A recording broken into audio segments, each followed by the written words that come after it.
Labs only sells to services for the aging because Shah says it's important that VR is paired with a guided discussion and reflection. I am your brain. To process what the users experienced so they know how to put into action what they've learned. Elizabeth Lee, VOA News, Los Angeles. سلاف ورزن گرم جه دنگ امریکا و برنامه کرد کنکشن گله بخیر هاتن و برنامه تایبت ایرو روزا یک شنبه هشتی سپیدیا بدم واشنطن کرد کنکشن لسر پلتفرم دنگ امریکا و لسر ساتلايتا NRTG تی واشاندن سلاف ورزن گرم جمن داخل شمو هفکارا من بفراوی نوری بداخوا ما ایرو کیشک تکنیکی های امنا کارن ویدیو نخوان نشان بدن لی امی بردوام بل لسر برنامه کرد کنکشن گله بخیر هاتن. ئەنجومەنی سیناتی ئەمریکا ڕۆژی شەممە دەنگیدا بۆ دەستپێکردنی مشتومڕکردن لەسەر پرۆژە یاسای ئابووری دموکراتەکان بۆ ساڵی هەڵبژاردن و ئەمەش کۆمەڵێک لە ئەولەویەتەکانی سەرۆک جۆ بایدن لەبارەی کەشوهەوا وزە تەندروستی و باجەوە کە هێشتا لە ژێر تاقیکردنەوەی سەرەتاییدان دەخاتە جوڵە بۆ گفتوگۆکردن لە سەریان لە کۆنگرستا. پرۆژە یاساکە بە 51 دەنگی دموکراتەکان بەرامبەر بە 50 دەنگی کۆماریەکان پەسەند کرا و جێگری سەرۆک کاملا هەریس توانی بە دەنگی خۆی ژمارەی یەکسانی دەنگەکانی نێوان هەردوو حزب بشکێنێت و دیموکراتەکان زاڵ بن بەسەر کۆماریەکاندا. پاکێجەکە نمونەیەکی کەمکراوەی ڕێوشوێنە چەند تریلیۆن دۆلاریەکانی پێشووە کە دیموکراتەکان نەیانتوانی بوو سەری بخەن. ئەنجومەنی سینات کە دیموکراتەکان بە ئاستەم تێیدا زۆرینەن دەتوانێت هەینی داهاتوو کاتێک پەرلەمانتەران گەڕانەوە بۆ واشنگتۆن ڕەزامەندی کۆتایی خۆیان لەسەر پرۆژە یاساکە دەرببڕن. حتى نهاجي اندامن جواتا سيناتورين امريكي دي جيفينا دانا تيغوتن يعني دو ساعه دمجمير سي بشتي نيفرو ماديكو دماكو جواتا سيناتوران دز بجيفين خدي كر حتى نهاجي هر بردوام بنها بشتي هاشتي سبيدا واشنطنيا عمل بندينا وتي غوتنكو بيعمل كونغرس ديغاهنكو جواتا سيناتوران ويدنجي بدا لسيرفي بروجي ياساي كو أفا وبروجيك يعني ياسايك قالك ديار بجبو كو دمك دريجة سلوكي أمريكي جو بايدن هولاجي راددتن ديارة الجورجو تشتمديتي ودنجدانا شفيدي كو وكهف بو دنجدان بينجي ديمقراطان بينجي كوماريان هلبت ديمقراطان دنجدا في بروجي بينجي كوماريجي لديجي وراوسيان لي هفسنجي هاتش كاندن بدنجي جيجرا سلوكي أمريكي كوي معف هيا لدمي هفسنجي د جواتا سيناتوران دبا دنجيوي هفسنجي دشكينا بقازانجا ديمقراطان البته وجاري او بروجا كو چندين 740 بليون دولاران جبو چندين بروجانا جوانا ريفورمين باجي تاكسي كو 400 بليون دولار ويجيرا بين ترخان كرين 369 بليون جبو كارداري دي غورينا جينجه دا 300 بليون جبو كيم كرنا دينان و 288 بليون جبو آلیکاریا ریفورمان بتایبەت دنرخین دەرمانەدا ji بۆ نەخۆشان و بەرفرەهکردنا یان بەردەوامیە ئەو بڕیارە کو لە دەمی سەرۆکێبەرێ باراک ئۆباما هاتیدان ji بۆ بیمەیە تەندروستیە ئەو ژی 64 بليون دولار وجيرا بين ترخان كرن هطا نهاجي جواتا سيناتوران دي كومبونان دايا و تي چاواري كرن كو دنگدان بسروي بكرن و دي سانجي بي پسند كرن ب دنگي جيگرا سروكي امريكي ما ميوانك هبو هيا سيفيدارم ميواني ما آماده بتن جبوكو مشتمري لسر في مسألة اللي ديسان ديار هشتنا آماده أمي فكر لسروي وشروع فكرنا بدن كاني أفبر يار شواته هذا ده ويتشاوا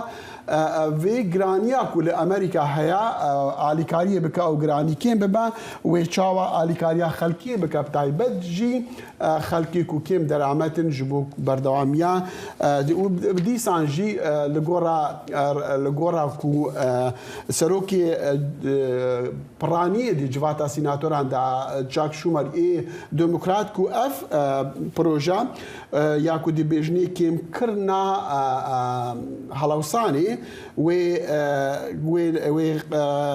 عالیکاریا ئابووری وەژاندنە ئابووری بکە کێمکردنا بەهای کەلوپەلان و هەروەستا شەڕی لە دیژی پاراستنە یان شەڕ بۆ پاراستنە ژینگەهی ئەسیویدارم میوانیمە ئامادە بە ئەگەر بەفراو ئەمێ بەردەوام بین لەسەر بەرنامە بەڵێ دەخیل هەروەها هەواڵێکی دیکەشمان هەیە سەبارەت بەوەی کە لە دوای سەردانەکەی سەرۆکی ئەنجومەنی نوێنەرانی ئەمریکا بۆ تایوان چین ڕایگەیاندووە کە دەیەوێت هەموو دانوستانەکانی خۆی لەگەڵ ئەمریکادا ڕابگرێت. هەر بەم بۆ نەشەوە دەمانەوێن ئەگەر بکرێت لەگەڵ هاوکارم نەجیب باڵایی بۆ زانیاری زۆرتر لەسەر بڕیارەکەی چین قسە بکەین. نەجیب ئەگەر گوێت لە دەنگی من هەیە دەمەوێت بزانم نەجیب لای تۆ دوایین زانیاریەکان سەبارەت بە بڕیارەکەی چین چییە بۆ ڕاگررتنی هەموو دانوستانەکانی لەگەڵ ئەمریکا تۆ زانیاریەکان لای تۆ چین لەم بارەیەوە؟ بەێ بەفرا وەک تێزانین و ئەو مانوەرە لەشکریە چینێ بەری چەند ڕۆژان دەست پێکری ئیر و پشتی نیڤرول گوردەما هەرێمیە تایوانێ و هەرێما چینێ و هەند و پاسافیک وێ بدماهی بهێتن لێ دیسانژی کاردانên wê manûwera leşkerî dom dikin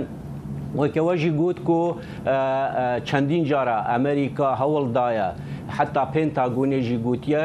berpirsên me yên leşkerî hewl daye xwe bigihîne berpirs û hevpîşeyên xwe yên Çînî lê mixabin bersiv nebûye û wan hemû ew danûstandin ew plana ku danûstandinê leşkerî danûstandinê ser pirsa klîmayê û av û hewayê hemû rawistandine niha û heta niha nayê zanîn ka ew ê kengî dest bi diyalogê bikin. Wezîrê derveyê Amerîka Antony Blinken ku seredanekê li wê herêmê ye gotiye ku pêwîst nake ew qas Çîn vê pirsa serdana Pelosî mezin bike û bibe sedemê rawistandina van têkel yani her wisa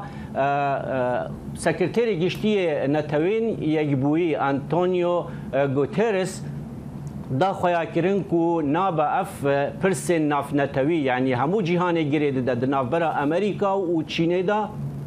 li ser pirsa Taywanê an ku seredana Serûka Encûmena Kongresa Amerîkî bihêne rawstin ji ber ku ew pirsên giringin ew ê girêdan hemî cîhanê ve heye ew ê bandorê li ser hemî cîhanê bike bi taybet pirsên ewlekarî yê girêdayî meselên ewlekarî û girêdayî meselên klîma û jîngehê. نەجیب وەک دەزانی ئەم بڕیارەی چین کاردانەوەی نێونەتەوەیشی لێکەوتوەتەوە کاردانەوەکان چی بوون تا ئێستا کام وڵات کاردانەوەی هەبووە سەبارەت بە بڕیارەکەی چین؟ بله بفراو هەموو ئالiyên cîhanê kardan hebûn ji aliyê Ewropa berîn hajî me got bû ku Ewropa helwêsteke nerim derbiriye ew dibêje em nelgel wê yekîne ku Çîn bi leşkerî mesela Taywanê werbigire û çareser bike her wisa ewan gotibû ku em nelgel serdaneke wehayne divê demê da ji ber ku herêma Taywanê herêmeke tenaw aram bû pêwîst nedibû ku ev hilberîne û ev gurbûna niha heyî peyda bibe. Ji aliyê din Avustralya û Japonya helwêst beramber vê kardana Çînê diyar kirbû. Çînê bersiv daye Avustralya û Japonya tawanbar kirine ku ew dest dixine navkarên navxweyên Çînê ji ber ku wan piştevaniya serdana ya Pelosî kirbû û weke bêjin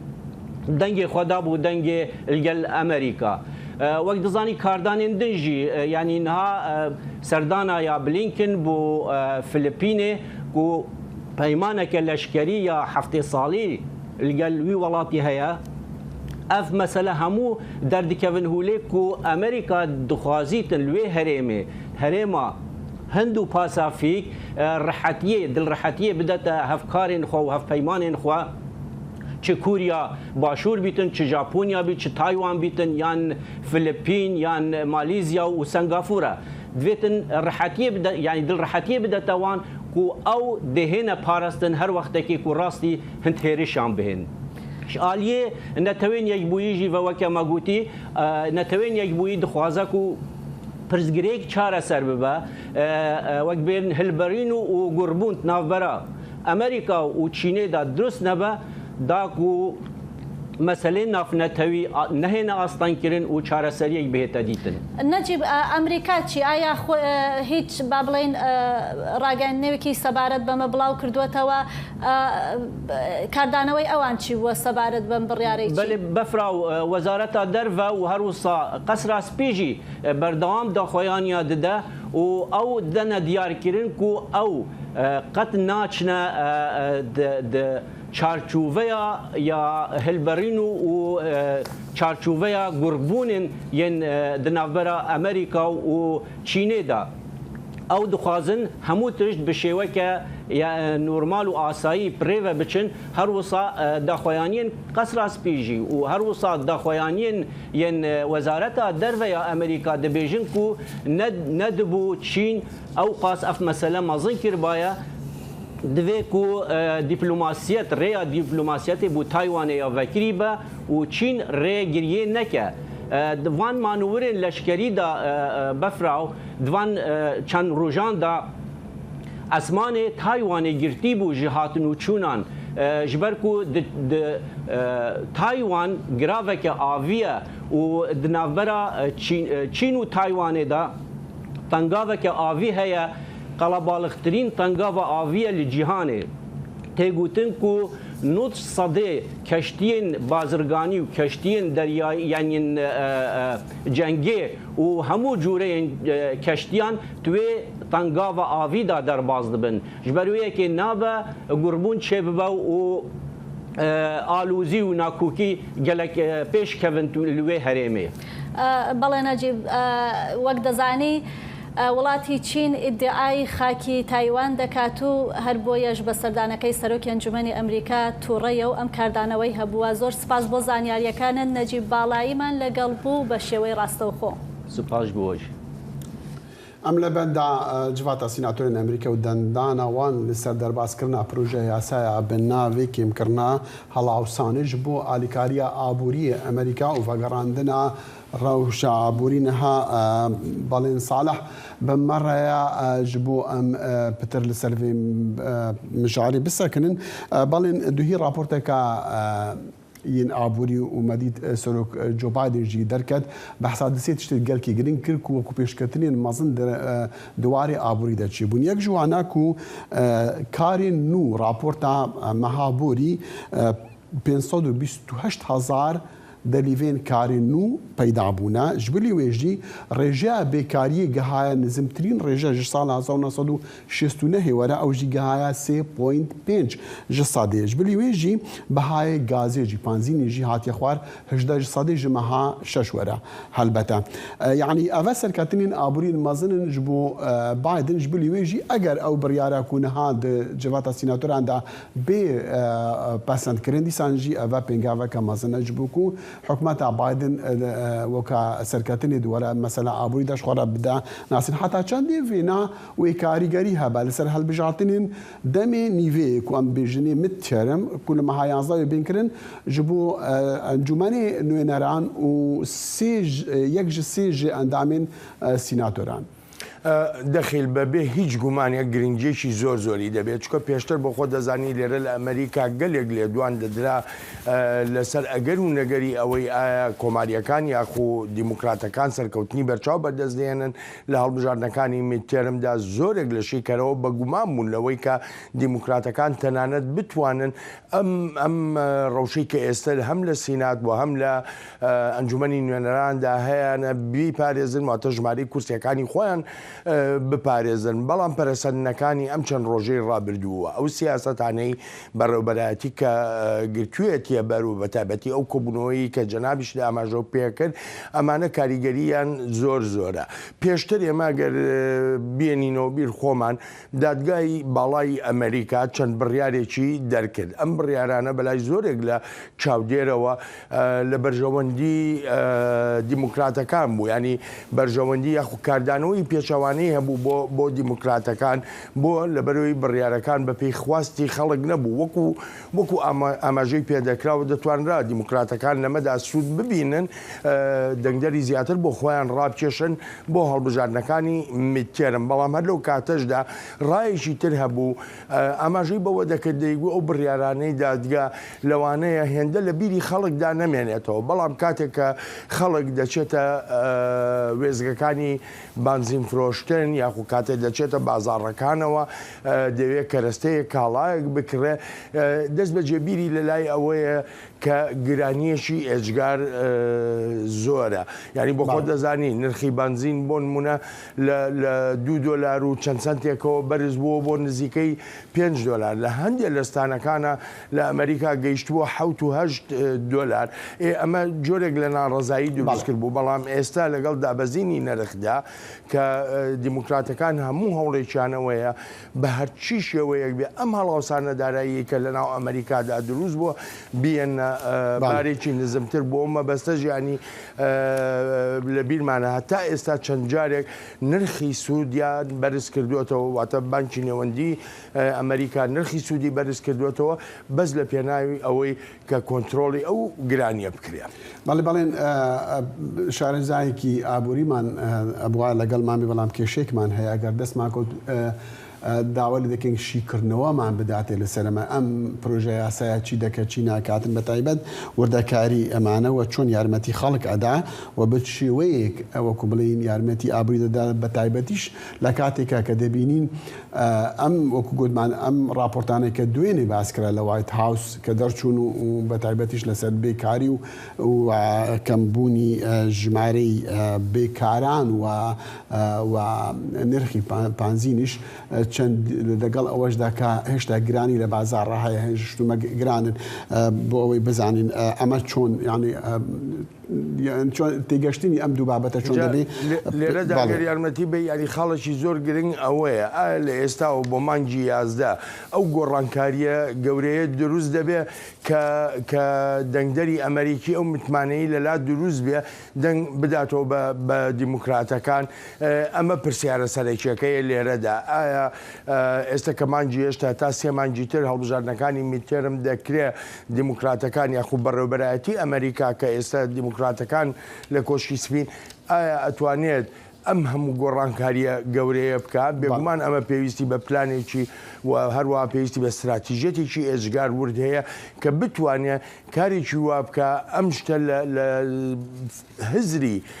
دەنگدەری ئەمریکیدا بمێنێتەوە و لەسەرەوە بنچینەیە دەنگی بەڵێن هەڵبەتە بابەتی ئابووری بابەت هەرە گرنگەکەی کە گرنگە کە کاریگەری لەسەر هەڵبژاردنەکان هەیەەوە کاریگەری لەسەر دەنگدانی خەڵکە لەگەڵمان بمێنێت تکایە ئێستا پامێرمان دڵشاد ئەنوەر لەگەڵمانە بۆ ئەوەی باسی عێراق حەزەکەم توش لەگەڵمان بمێنی بەڵام دوای چەند هەواڵێک ڕۆژی شەمە پزیشکی کۆشکی سپی ڕایگەیان ئەنجامی پشکنینی کۆڤیدی-19 سەرۆکی ئەمریکا جۆ بایدن دوای ئەوەی بۆ 2 جار تووشی ڤایرۆسەکە بووە لە ئیستادا بە نەرینی دەرچووە. دکتۆر کێڤین ئۆکانر لە نامەیەکدا ڕایگەیاندووە سەرۆکی ئەمریکا لە کەرەنتینەدا دەبێت تاوەکو پشکنینی دووهەمی کۆڤیدەکەی نەرینی دەبێت. بایدنی تەمەن 79 ساڵ کە لە 21 مانگی حەودا تووشی کۆڤید بوو دوای ئەوەی ئەنجامی پشکنینەکەی بۆ کۆڤید لە 27 هەمان مانگدا بە نەرینی دەرچوو بوو لە کەرەنتینە هاتبووە دەرێ بەڵام بۆ جارێکی تر لە 30 هەمان مانگدا پشکنینەکەی پۆزیتیڤ دەرچوو کە ئۆکانرن بە حاڵەتێکی گەڕانەوە وەسفی کرد کە لە ڕێژەیەکی کەمی توشبوواندا دەبینرێت. سەرۆکی بەری ئەمریکا دۆنالد ترامپ کەیف خۆش بوو بە ئەنجامن ڕاوەرگرتنە کە نەفەرمی دو کۆنفرانسێ کاری سیاسی پارێزیاراندا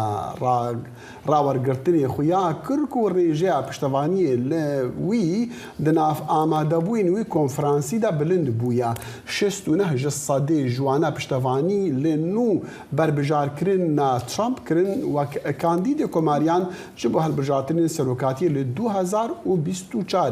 دە گوتارێکدا ji بۆ کۆنفرانسی bi navê kiryarek siyasiyê parêziyaran li Dallas Texas Trump got ez spasiya piştevaniya we ya bê wê nedikim. ئەنتۆنی بڵینکێن وەزیری دەرەوەی ئەمریکا ڕۆژی یەکشەممە لە قۆناغێکی دیکەی گەشتەکەیدا گەیشتە ژۆهانسبورگ. بڵینکێن پێشتر ڕۆیشتبووە کەمبودیا بۆ بەشداریکردن لە کۆبوونەوەکانی کۆمەڵەی گەلانی باشووری ڕۆژهەڵاتی ئاسیا و هەروەها فلیپین کە لەوێ لەگەڵ هاوتا فلیپینیەکەی و سەرۆکی تازە هەڵبژێراوی وڵاتەکە کۆبوویەوە. دوای ئەفریقای باشوور بڕیارە بلینکێن سەردانی کۆماری دموکراتی کۆنگۆ و ڕوانداش بکات. هشتا پشتوانین ملای شیعی عراق مقتدا الصدر خوپیشاندان و نرازی بونان د پارلمان عراق دکن و لدروی پارلمان رونشتنا و ریگری لکاری پارلمان کرنا و داخوازا هلوشاندنا پارلمان نهاد کن و هلبجارتنین پیش وقت جی دکن هلبتا هندک نیارین صدر نرازین لسروان داخوازین ویلی وکا پرسک سیاسی وکو دیبیجن آستانگک اولهی و سیاسی دی عراق دا بردوامه بمرانها دلشاد انور پیام نيري دنگي امريكا لكركوكي جبو ام داوي زانياري بزان درشات ام كاتب باش استا امرو تشي لا برلمان العراق قرو ادا او داوا كارياني صدر بچي گيشتن بەڵێ دیارەوە کاگەدارن کە مقتدا سەدر ڕێبەری ڕەوتی سەدر ماوەی چەند ڕۆژێکە لە ئەنگرانی بینای پەرلەمانی عراقیان کۆنتترۆل کردووە و ڕێگە نادەن هیچ دانیشتنیەک لە پەرلەمانی عراق ئەنجام بدرێت. ئەگەر لە ڕابردوودا کێشمەکێشەکان لەسەرەوە بن کە چۆن حکوومەت پێک بهێنرێ و کێ کاندید بێ بۆ سەرۆکۆزیران و کورد کێ کاندیدی هەبێ لە ئێستادا بە شێوەیەک لە شێوەکانی یاریەکان گۆڕاون بۆ ئەوەی کە ئایا صدر بینای پەرلەمانی عراق جێهێڵێ یاخود ئایا ئەم ئاڵۆزیانەکەی کۆتاییان پێدێ. هەتا پێش هەینی ڕابردوو صدر دیدگایەکی ڕوونی نەبوو بە ڕوونی داواکاریەکانی نەخست بۆ ڕوو، بەڵام لە هەینی ڕابردووەوە صدر بە ئاشکرا ڕایگەیاند کە داواکاریەکانی بریتین لە هەڵوەشانەوەی پەرلەمانی عراق و دووبارە گەڕانەوە بۆ هەڵبژاردننی پێشوەخت لە عراقدا. بۆیە لە ئێستادا لایەنە سیاسی عراقیەکان بە تایبەتی چوارچەوەی هەماهەنگی ڕکابەری ڕەوتی سەدر وەڵامەکانیان بۆ داواکاریەکانی سەدر بە شێوەیەک لە شێوەکان وەڵامی لاستیکیە. ئەوان باس لەوەکەن ئەگەر بێت و کۆدەنگی هەبێت لەسەر داواکاریەکەی سەدر ئەوان لاریان نییە. لە کاتێکدا ڕەنگە ئەوان تێبگەن لەوەی کە جحەلبوسی و عەرەبی سوننا لەم هەڵبژاردنەدا ژمارەیەکی باش کورسیان بەدەستهێناوە. ڕاستە لە ڕێگەی ڕاگەیەنراوە پشگیری هەڵبژاردنەکەن، بەڵام ڕەنگە لە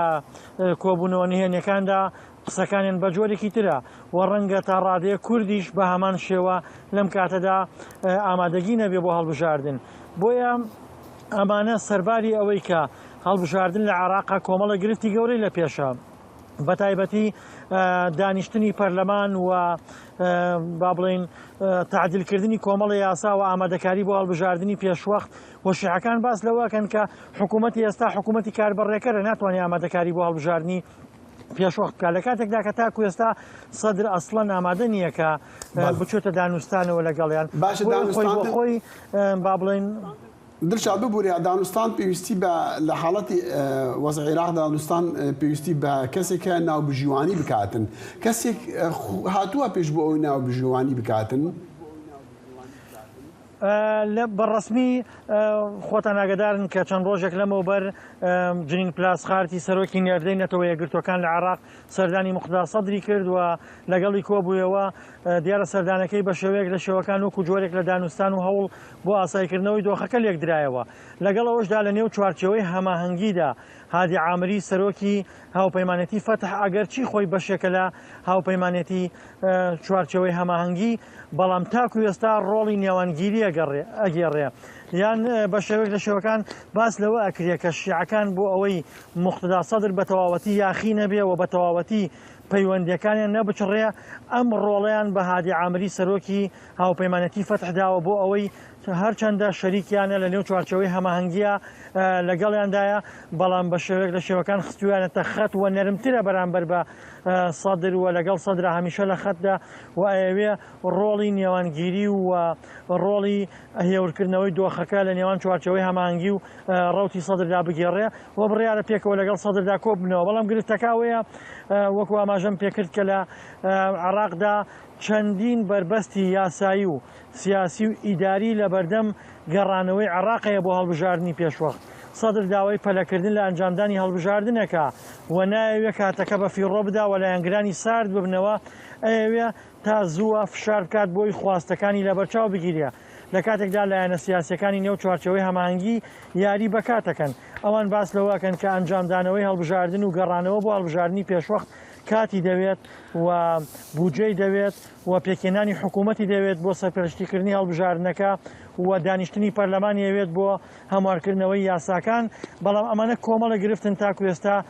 هیچ دەرەچەیەکیان بۆ نەدۆزراوەتەوە بۆی چارەسەر بکرێن. بەڵام هەموو کێشەکان لەسەر ئەوەیە کە سەدر ئەوێت ئەم حکوومەتەی ئێستا کە مستەفا کاظمی سەرپەرشتیەکات سەرپەرشتی هەڵبژاردننی داهاتووی عێراق بکات و لایەنەکانی چوارچەوەی هەماهەنگی شایانەوێت حکوومەت پێک بێت و حکوومەتی داهاتوو سەرپەرشتی چوارچەوەی هەماهەنگی بکات. واتە ململانەکە زیاتر لەسەرەوەیە کە حکوومەتی داهاتووی عێراق بۆ ئەوەی کە هەڵبژاردن بکرێتەوە لە ژێر هەیمەنی چی لایەنێکیانە هەبێت بێگومان حکوومەت لە لای هەر لایەنێکیان بێت ئەو لایەنە ڕەنگە لە هەڵبژاردندا مستەفید بێت. بەڵێ دڵشاد دوێنێ ئەبووە خۆپیشاندان لە هەندێک شوێن بکرێت سلێمانی خۆپیشاندان کرا، بەڵام دیارە لە دهۆک و لە هەولێر نەکران و لە سلێمانی و لە شوێنی ترش لە دهۆک و لە شوێنی بە پێی راپۆرتەکان کە زۆر لە ڕۆژنامەنووسان یان خەڵک دەستگیر کران. چیت هەیە لەسەر ئەمە بۆمان باسکەی؟ بەڵێ دیارە دوێنێ وە کاگەدارن کە لەلایەن نەوەی نوێوە ڕاگەیەنرا کە ڕۆژی شەممە لە سەرانسەری هەرێمی کوردستاندا خۆپیشاندان ئەنجامەدەن و داوایان لە خەڵک کە بڕژێنە سەر شەقامەکان بۆ جایەتی گەندەڵی و داواکردنی کۆمەڵێک داواکاری کە داواکاری هەنووکەی هاوڵاتیانی کوردستانە. و دیارە دوێنێ کاتژمێر نزیکی ئێوارە کاتێک کە خەڵک لە کۆمەڵ هەندێک ناوچە ڕۆیشتە سەر شەقامەکان هەڵمەتێک دەستی پێ کرد لەلایەن هێزانامنیەکانی هەرێمی کوردستانەوە بۆ بڵاو پێکردنی خۆپیشاندەران و خۆپیشاندەران بڵاویان پێکرا و کۆمەڵێک ڕۆژنامەنووس و چالاکوان دەستگیر کران. و منەوێ ئاماژە بەوە بکەم کە پێش خۆپیشاندانەکەی دوێنێش کۆمەڵێک لە بەرپرسانی نەوەی نوێ پێشوەخت لەلایەن هێزانامنیەکانی سنووری سلێمانیەوە دەستگیر کرابوون و تاکو ئێستا ئازار نەکراون. و دوێنێش لە گەرمەی خۆپیشاندانەکاندا هەندێک ڕۆژنامەنووس و چالاکوان و لایەنگرانی نەوەی نوێ دەستگیر کران. من پێشەوەی بێمە ناوم لایڤەوە قسەم لەگەڵ ڕێوار عەبدوڕەحمان و تەبێژی فراکسیۆنی نەوەی نوێ لە پەرلەمانی عێراق کرد. ئەو باسی لەوە کرد کە تاکو ئێستا سەرووی 30 کەسیان لە بەرپرسانی نەوەی نوێ کە ئەندامانی ئەنجومەنی باڵا و ئەندامانی ئەنجومەنی سیاسی تایە لە زیندانن و باسییان لەوە کرد کە خەڵکێکی زۆریش گیراوە بە پێی قسەی دیارە ڕێوار عەبدوڕەحمان و تەبێژی فراکسیۆنی نەوەی نوێ و هەندێک لە ڕۆژنامەنووسانیشان وەکەوەی کە ئەو باسی کرد ژمارەکەی بە دیاریکراوی لانیە، بەڵام هەندێک لە ڕۆژنامەنووسەکانیشان لە زینداندا ماونەتەوە.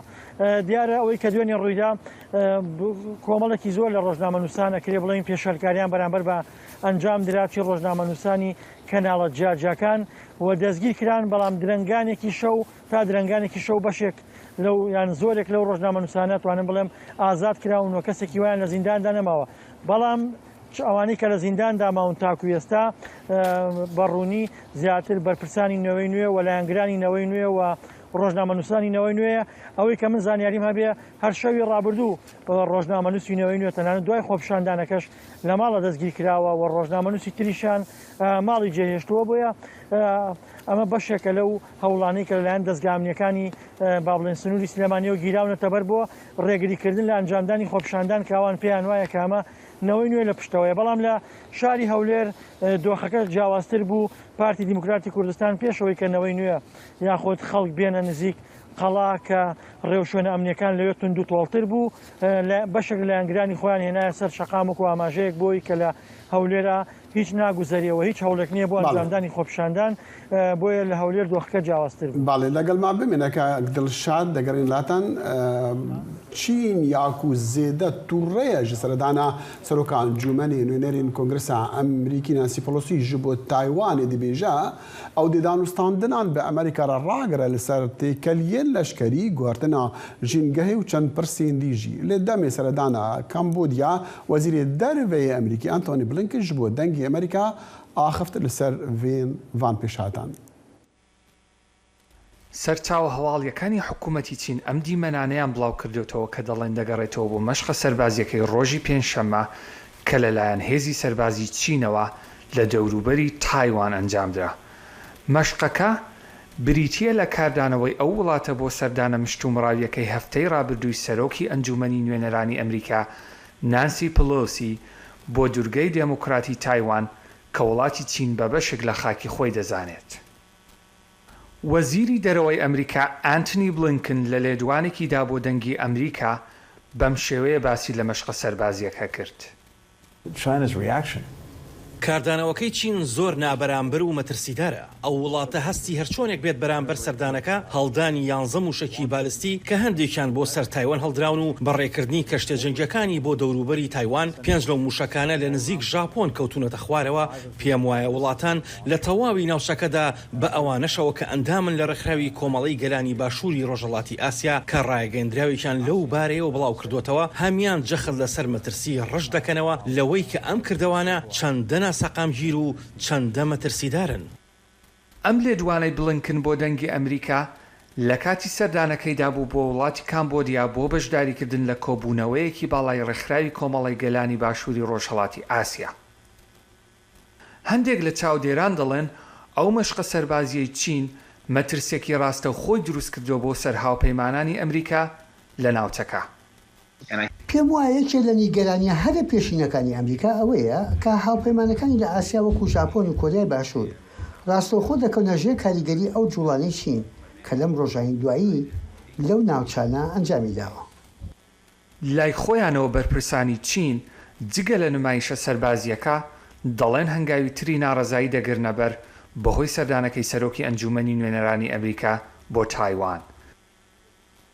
وەزیری دەرەوەی چین کە لە کۆبوونەوەکەی ڕێکخراوی کۆمەڵی گەلانی باشووری ڕۆژهەڵاتی ئاسیا ئامادە بوو هەڕەشەی هەڵپەساردنی گفتوگۆکانی وڵاتەکەی کرد لەگەڵ ئەمریکا لەسەر پرسە گرنگەکانی سەربازی و گۆڕانی کەشوهەوا و چەند بابەتێکی تر. ئێمە لە ئاستی باڵاوە سەردانەکانمان ئەنجامدا بەڕێگەی دوولایەنە هەردوو حیزبەکانی کۆماری و دیموکراتەکان بەردەوام دەبین لە سەردانەکان و ناهێڵین تایوان گۆشەگیر بکرێت. حکوومەتی چین خشتەی گەشتکردنمان بۆ دانانێت. چاودێرانی ڕۆژهەڵاتی ئاسیا دەڵێن کە هەرچەندە تا ئێستان پێشهاتەی دروست بووە بە قەیران هەژمار ناکرێت بەڵام ئەگەرەکانی بوونی بە قەیرانێکی نێودەوڵەتی دوور نین. پێم وایە کە ئێمە ئێستا لەو بارودۆخە ناسکەداین کە هەنگاوێک دوورین لەوەی ببێتە قەیران لە ئەنجامی هەڵا هەژمارکردنێک یاخود لێدوانێکی ناوەخت یان هەر شتێکی تر کە ببێتە هۆی زیادکردنی ئاڵۆزی بە ئاراستەی دروستبوونی قەیران. بەڕاشکاوانە دەیڵێم کە کەس نایەوێت قەیرانێکی لەم شێوەیە ببینێت چ جای ئەوەی باو بکێشێت بۆ ململانی ڕاستەوخۆ. لە لێدوانەکەیدا بۆ دەنگی ئەمریکا ئانتنی بلینکن وەزیری دەرەوەی ئەمریکا ڕایگەیان کە پێویستە لەم بارودۆخەدا هەموو لایەنەکان بە بەرپرسیارەتیەوە مامەڵە بکەن. ئەو جەختی لەوە کردەوە کە ئەمریکا لای خۆیەوە هیچ هەنگاوێک نانێت کە ببێتە هۆی وروژاندنی لایەنی بەرامبەر. بۆ ساندی سین لە واشنگتن ڕێکار حسێن دەنگی ئەمریکا. جوات سیناتۆرên Amerîkî da niha miştûmirtîkirin li ser proje yasayeke ji bo vejandina aborî bi navê kêmkirina Helawsanê mebesta wê ew ku giranî we bihayên tiştumekan li Amerîka bên kemkirin helwesa perek bêterxankirin ji bo guherîna jîngehê ji bo miştûmirê li ser vê proje yasayê digelme şîkirewê aborî yan şerizayê pirsên aborî azad zendî kake azad beyanî baş yani eger bibe beyasa em proje yasayeke êstaş li kongresa miştûmir li ser heye bibe beyasa چۆن یارمەتی کەمکردنەوەی وەکوبڵی هەڵاوسان دەکات؟ ئەمە زیاتر یارمەتیەدا لە پێڵن فدرال بەجەت دفست ئەو دفستارێتە خوارد یعنی ئەو شتێک حکوومەت چەندی خەرجەکات و چەندی پارەی بۆتێت ئیسە دفستەکەی زۆرە ئەمە ئەیهێنێتە خوار. چۆن ئەیهێنێتە خوار بە سێ چوار شێوە. یەکۆمی شێوە ئەوەیە کە لە 115 شەریکات ئەبێت تەکس بدەن یعنی سێ شەریکات گەورە هەیە وەکو جەنرال ئەلەکتریک وەکو ئەمەزان تا ئێستا $1 تەکسیان نەدایە. بەم قانونە تازە ئەبێت لە 115 تەکس بدەن. یەک تەکسی تریش هەیە ئەمین یەک جۆرەتر کە پارەیان بۆ هێری لە دەفست کەم بێت لە ناحیەی خەرجکردن بوو دەوا. ئێمە ئەزانین کە دەوا لە ئەمریکا زۆر گەرانە شەریکات دەوا ئەتوانن هەرچینێک بیانەوەی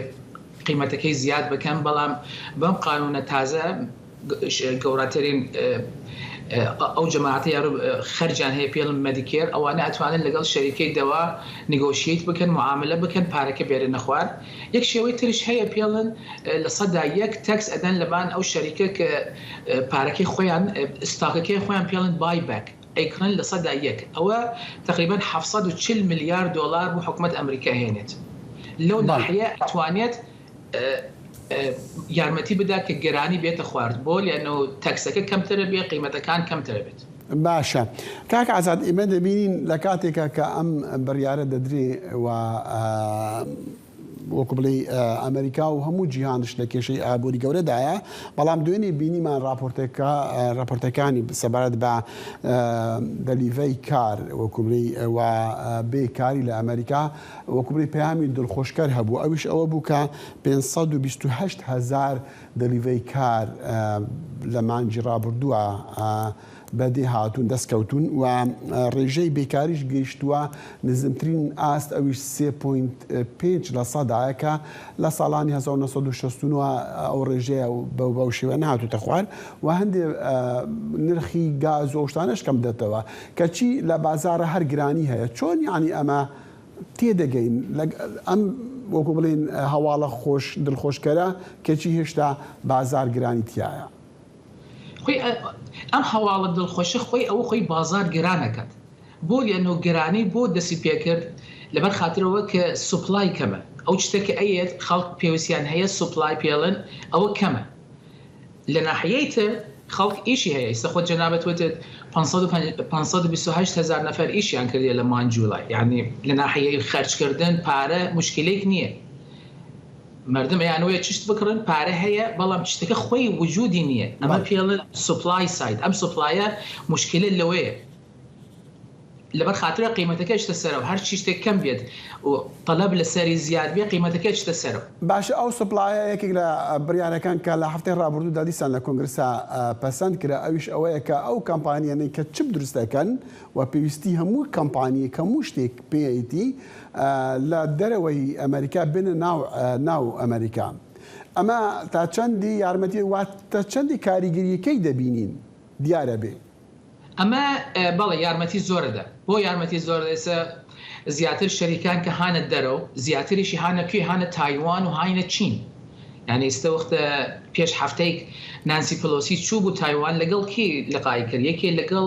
مدیر عام شەریکەی پێڵن تایوان سمی کۆندەکتەر ئەوە گەورەترین شەریکەی چپمەیکرە لە دنیا ئەوە نیشانەدا کە ئەو شەریکە چنێ مهمە بۆ اقتصاد دنیا کە نانسی پلۆسی چوارۆ لەگەڵ ئەوە کۆبوونی بوو ئەوە یەکێ وەختە شەریکات هەمویان نامەسان ئەگەر کەمێکیان بێن بۆ ئەمریکا ئەوە سوپلایەکە زیادە بێت وەختە سوپلای زیاد بوو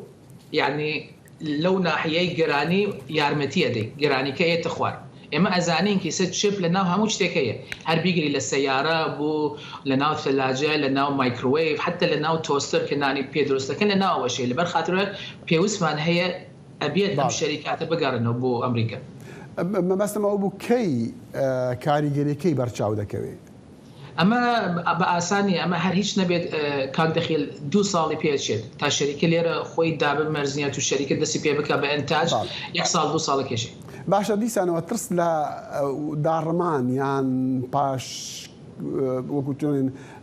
ڕوخانی ئابووری دەکرێت وەکو پێ دەڵێن بەنگلی دەڵێن ڕەسەشن تا چەندێک ئەم بڕیارە ئەوەی لە ئێستا لە ناو سیناتایە ئەگەر پەسەند بوو ئەم ترسە لای خەڵکە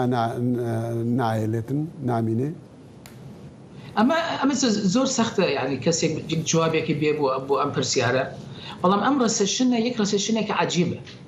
هەمیشە ڕەسەشن ئەکرێت لەگەڵ بێکاری زیاد بێت بەڵام ئێستا خۆت جەنابەت وتت بێکاری زۆر کەمە بەڵام لە ناحیەی تر ئەبینیت مەسەن شەریکە گەوڕاکان شەریکەی وەکو واڵمارت وەکو تارگت ئەڵێن ئێمە لە ئیستە و تا ساڵێ تر وا ئەبینین کە وەضعمان باش نابێت بۆ لەبەر خاطرەوە گەرانیە خەڵک کەمتر ئەکرێت لكن لە ناحیەی تر تەماشاکە ئەبینی ئاپۆڵ شەریکەی گەورای ئاپۆڵ یا مایکرۆسۆفت ئەڵێن حتى ئەمەزۆن ئەڵێن ئێمە وا ئەبینین تا ساڵێ ترش قانجازمان زیاترشە بێت بەت ئەمە خۆی چیەکە یەک دوو نوع نیشانادا پێژن میکس سیگنەڵ کانسیومەر ئەوانە کە پارە خەرجەکەن لە ئەمریکا وەختە ببینن ئەم میکس سیگنەڵە هەیە ناڕەحەتە من ئەترسن ئەم ترسە خۆی چێکات ئەڵێ پارە خەرج نەکەی وەختە پارە خەرج نەکەی خۆی ڕسەشن دەسی ئەمە مشکلەکەی لەوەیە ئەگەر ئەم پرۆژه یاسا پەسەند کرا چۆن یارمەتی ئێمەی هاوڵاتیان لێرە لە ئەمریکا دەداتن بەڵێ یارمەتیە دات یەکی لە ناحیەی حکومت پارە ئەدات بۆ ئەوانە کە بتوانن سیارەی کهربایی پێ بکڕن بتوانن هەمووی وەسائل لە ناو مەطبەخ کهربایی بێت و بتوانن ئەو شتە هەیە ناوکەی نازانم لەسەر و دایەنن خۆرەکە جەر بکات ئەوش لەو ناحیە ئەوە یارمەتیەدا و یارمەتی زۆر گەوڕاکەی ئەوسە قیمەت دەوایەتە خوار بەڵام کات دەخیل ئەمانە هیچ کامی بەم بنفیتە کە هەستی ئەم پرۆگرامە ئەمە ئیستە نیە ئەمە هەمووی یعنی لە ساڵ دوای ساڵ 24 دەستی پێکە لە 24 تا ساڵ 2030 زیاتر نەتیجەکەی ئەبینیم بەڵام ئیستە کە بڵێ ئەم ساڵ یا حتى ساڵێتر نەتیجەکەی زۆر کەمە زۆر شیکەرەوەی ئابووری ئازاد زەند لێرە لە واشتن لەگەڵ کورد کۆنەکشن و زۆر سوپاس. هەندێک لە پەنابەرانی ئۆکرانی لە لۆسانجلس بۆ ئەم هاوینە ڕێگەیان پێدراوە لە بەشە ناوخۆیەکانی خوێندکاراندا بژین بەڵام لەگەڵ دەستپێکردنەوەی خوێندن و کۆتایی هاوین کە تەنها 1-2 هەفتەی ماوە ئەوان دڵنیانیان کە چیان بەسەردێ دەنگی ئەمریکا سەردانی بەشێکی ناوخۆیی زانکۆی باشووری کالیفۆرنیای کردووە و لەگەڵ ئەو پەنابەرانە قسەی کردووە کە ڕوبەڕووی سەختی دەبنەوە بینەری راپۆرتێک دەبین لەسەر ژیانی سەختی ئەم پەنابەرانە.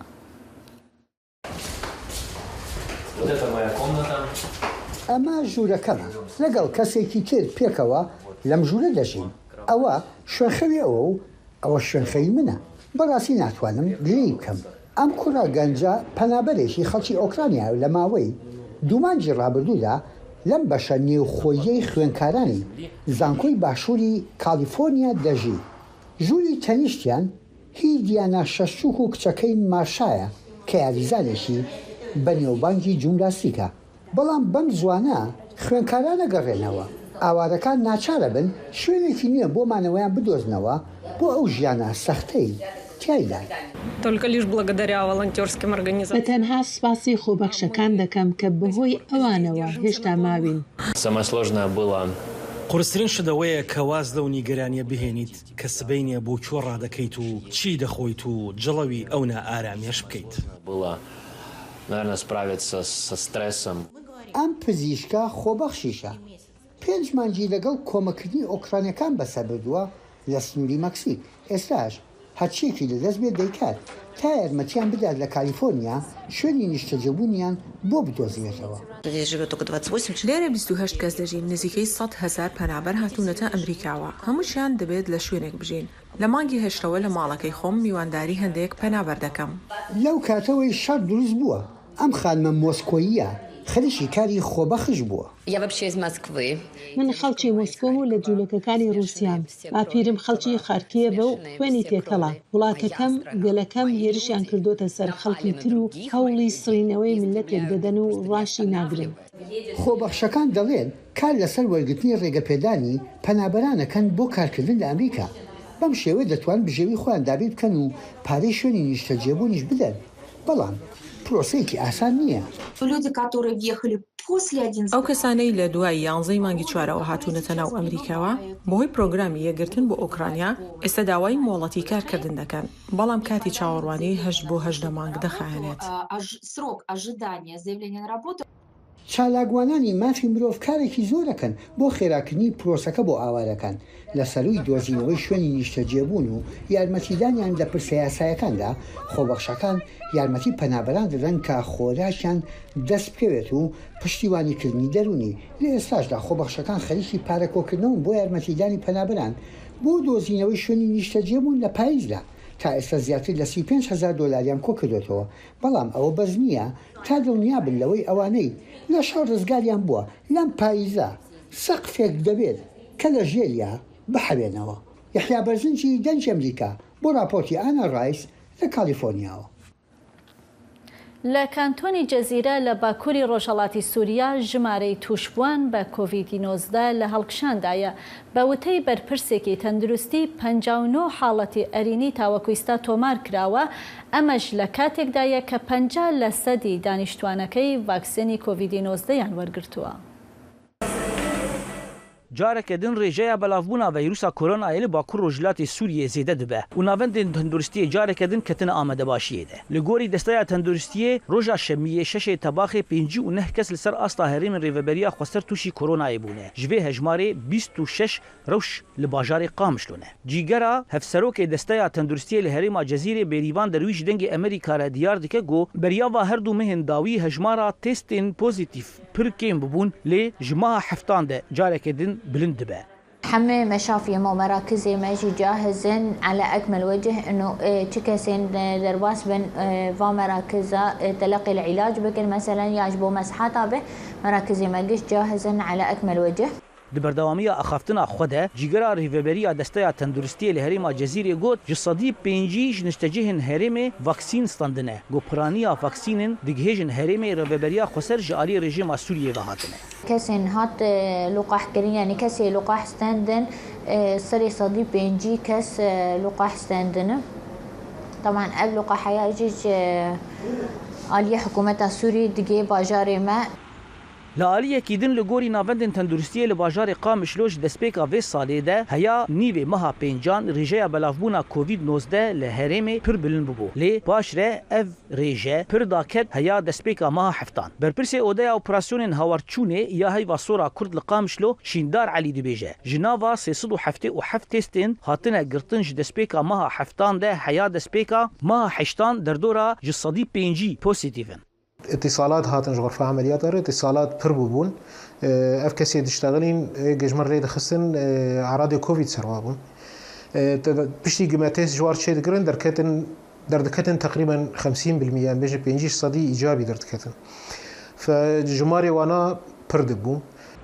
لالیەکی دن تەوی زێدەبوونا نۆرمال یا تۆشبوونێ کۆرۆنایە لێ بەرپرسên تەندروستیە دەبێژن ڕەوشا پرانیان نەخۆشان نەمەترسیدارە و پێدیوی ئەوان بە نەخۆشخانەیە تونەیە. ئەندامێ کۆمیتەیە ڕێڤەبەر ئا نەخۆشخانەیە ژیان ئا تایبەت بە کۆڤید-19 لە باژارێ قامشلۆ هۆشیمین عەقیل دەبێژە. ji destpêka sala 2022 heya meha pêncan 104 nexweş li nexweşxanî hatine dermankirin ji vê hejmarê 27 kes jiyana xweş dest dane lê niha rewşên giran tunene.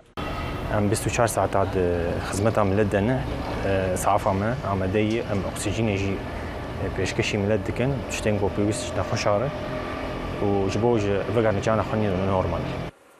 هجایا گوتنه گوش دسپیکا بلاوونا ویروسا کورونای لباکور وجلات سوریه کسن گو توشی کورونای بونه 38738 کسن جوی هجماری 1578 کس جیانا خوش دستان.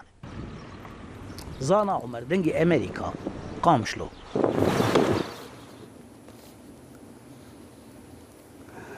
غازين جهريين جي فولكاناكا ايسلندي راب ويوقفان دكا لسر جنجهي ولسر جندكي نيزيك خطرة بلافابونا في غازا جهري يعني هواي بيس هياكو بقاهتا جهين دي ين ايسلند البت مع فيديو كابول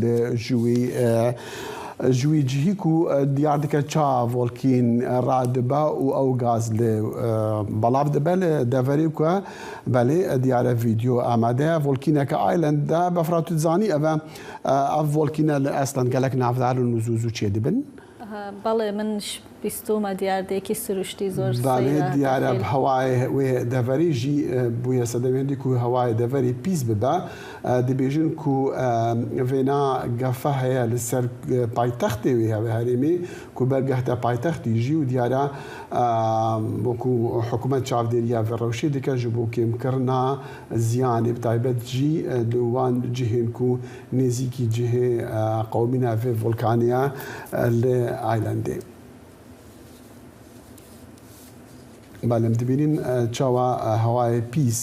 جي فولكاني رادبة ودقها يعني برف هريمين وان دفر عند تشدن كو خلق نشتاجينا لودري أصلا نافدالة بريتشان صالان جي فولكانا كدي وصاتشي بو صدمي هندي كو حتى هاتنو تشون بزحمة بخو وبتعبة جي فرينا فروكان بريتشان صالان قال لك بزحمة إخس كون فروكان نشيان رابد جبروي أو توزاج فولكاني رادبو هلبت